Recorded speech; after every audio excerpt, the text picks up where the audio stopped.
ప్రమాదాన్ని తన ప్రణాళికగా మలచి వెలకట్టలేని ప్రాణానికి విలువే లేకుండా ఆ కుటుంబానికి నిలువ నీడ లేకుండా చేసిన ఓ పోలీసు అవినీతి అధికారి అరాచకం ఆలస్యంగా వెలుగులోకొచ్చింది. అమాయకులు అంటే ఆ పోలీసు అధికారికి అంత అలుసు, అడిగేవారే లేరు అని అమాయకుల ప్రాణాలను అతనికి అవకాశంగా మలుచుకొని చట్ట వ్యతిరేక పనులకు పాల్పడ్డాడు. ఇథనాల్ కంపెనీ సంఘటనలో రైతులపై చూపిన అతి దూకుడు చర్యల వల్ల మరియు కొన్ని చట్ట వ్యతిరేక కార్యకలాపాల వల్ల వీఆర్కు వెళ్లిన రాజోలి పోలీస్ స్టేషన్ మాజీ ఎస్ఐ జగదీష్ అవినీతి అరాచకానికి అంతే లేదు అనేది ఈ సంఘటన ద్వారా మరోసారి రుజువైంది. ఈ విషయాన్ని బాధితురాలు తన బాధను మీడియా ముందు వ్యక్తం చేయడంతో విషయం తెలుసుకున్న నిందితులు ఆమెను బెదిరించి ఆ గ్రామం నుండి వెళ్లిపోయేలా చేశారు. ఇంత దారుణం జరిగినా ఎవరూ ఆమెకు అండగా ఉండకపోవడం విడ్డూరం. రాజోలి గ్రామానికి చెందిన బుడగ జంగాల వర్గానికి చెందిన సవారి అనే వ్యక్తి రాత్రి 7 గంటల సమయంలో పాత రాజోలిలో తన ఇంటి అమ్మకాలను సంబంధించిన పనులు ముగించుకుని తను నివాసం ఉంటున్న కొత్త రాజోలికి ఎక్సెల్ స్కూటర్పై వస్తుండగా ఒక ఆటో అతి వేగంగా వచ్చి స్కూటర్ను ఢీకొట్టింది. ఈ సంఘటనలో తీవ్రంగా గాయపడిన అతన్ని హాస్పిటల్కు తరలించినప్పటికీ చికిత్స ఫలించగా ప్రాణాలు కోల్పోయాడు. ఈ ఘటనపై బాధితురాలు రాజోలి పోలీస్ స్టేషన్లో ఫిర్యాదు చేశారు. అయితే ఈ ఘటనపై దర్యాప్తు జరిపిన ఎస్ఐ జగదీష్ తీరుపై తీవ్ర విమర్శలు వ్యక్తమవుతున్నాయి.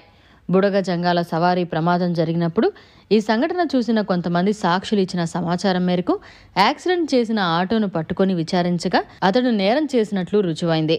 అయితే ఈ విషయం బయటకు పొక్కనీయకుండా దాచేందుకు అతని నుంచి అధిక మొత్తంలో ముడుపులు పొందినట్లు ఆరోపణలు వెలువడుతున్నాయి. నిందితులను తప్పించి కేసును నీరుగార్చేందుకు ఎస్ఐ ఓ ప్రణాళిక రచించి బాధితుడి భార్యతో ఫిర్యాదు పత్రంలో తన భర్త తనంతట తానే కిందపడి చికిత్స తీసుకుంటూ మరణించినట్లు, ఈ మరణంపై మాకు ఎవరిపై ఎలాంటి అనుమానం లేదంటూ ఆమె చెప్పినట్టు ఫిర్యాదు పత్రం సృష్టించి సాధారణంగా కిందపడి చనిపోయినట్లు చూపిస్తూ చదువురాని అమాయక బాధితురాల్ని మోసం చేశారు. నా పేరు జమ్మక్కయ్య. నీకు నమస్కారం. నా పేరు జమ్మక్క. మా ఆయన యాక్సిడెంట్ చనిపోయిన సవారి. మాది రాజోలి మండలం, గద్వాల జిల్లా. కానీ మేము ఆ రోజు 7 గంటలప్పుడు, మంగళవారం రోజు 7 గంటలప్పుడు మాము పాతిళ్ళు అమ్మింటే రామని చెప్తే నేను నా మనమడు ఒక బండి మీద పోయినాడు. నా మూడికి చిన్న బండి, దాన్ని గంప కట్టుకొని ఇంటి నుంచి వచ్చినాడు. ఈ పెద్ద బండి ఏంది నాకు రైన పోయింది. చిన్న బండి ఇంట్లో వస్తేప్పుడు ఏమైంది, మేము ముందుకు పోయి టిల్లబన్నామో లేదో యాక్సిడెంట్ అని మాకు ఫోన్ చేసినారు. యాక్సిడెంట్ అని ఫోన్ చేశాక మేము తిరిగి మళ్ళీ పాతూరు నుంచి కొత్తూరు తిరిగి వచ్చేసరికి మా ఆయనకి ఆ పిల్లోడు చిన్లిక్కి అని, ఆ పిల్లోడు అనమాట అందరు చూసినారు చిన్లిక్కి అంటున్నారు.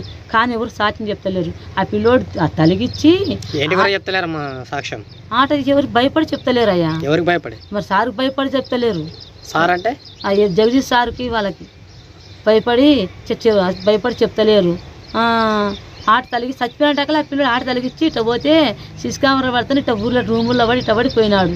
కానీ అందరు చెప్తున్నారు అమ్మా చాటిని చెప్పండి. మేము చెప్పండి. కంప్లైంట్ లో కింద పడి చనిపోయినాడని చెప్పేసి రాసినారు కదమ్మా. లేదు సార్, మా ఆయనకి యాక్సిడెంట్ అయింది సార్ అట్లా రాసినాడు సార్. ఏ సార్ రాసిండు? జగదీష్ సార్ రాసినాడు అట్లా. సార్ రాసినాడు.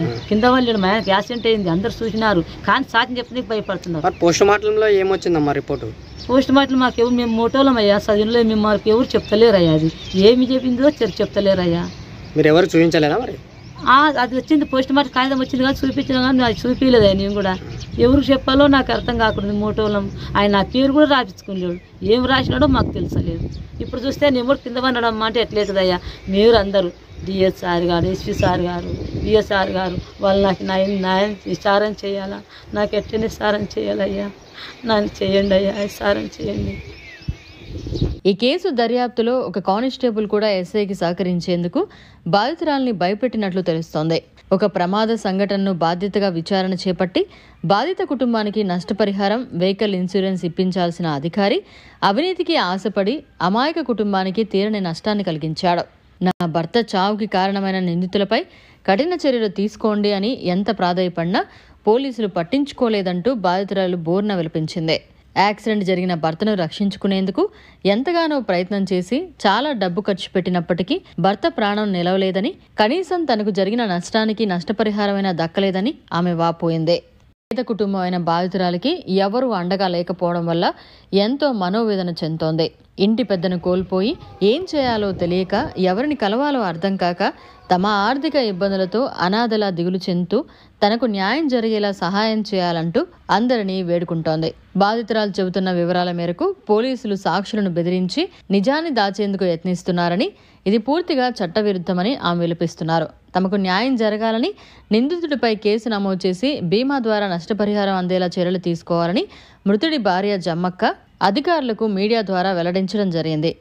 ఇలాంటి సంఘటనలో పోలీసులు బాధితుల పక్షంలో నిలవాల్సినప్పుడు నిందితులకు తోడ్పాటుగా వ్యవహరిస్తే ప్రజలు న్యాయం కోసం ఎవరిని ఆశ్రయించాలని స్థానికులు కూడా ప్రశ్నిస్తున్నారు. బాధితుల కుటుంబానికి న్యాయం జరిగేలా ప్రభుత్వం వెంటనే స్పందించాలని పలువురు నాయకులు డిమాండ్ చేశారు. మరిన్ని అప్డేట్స్ కోసం మన HN9 టీవీ ఛానల్ని సబ్స్క్రైబ్ చేసుకోండి.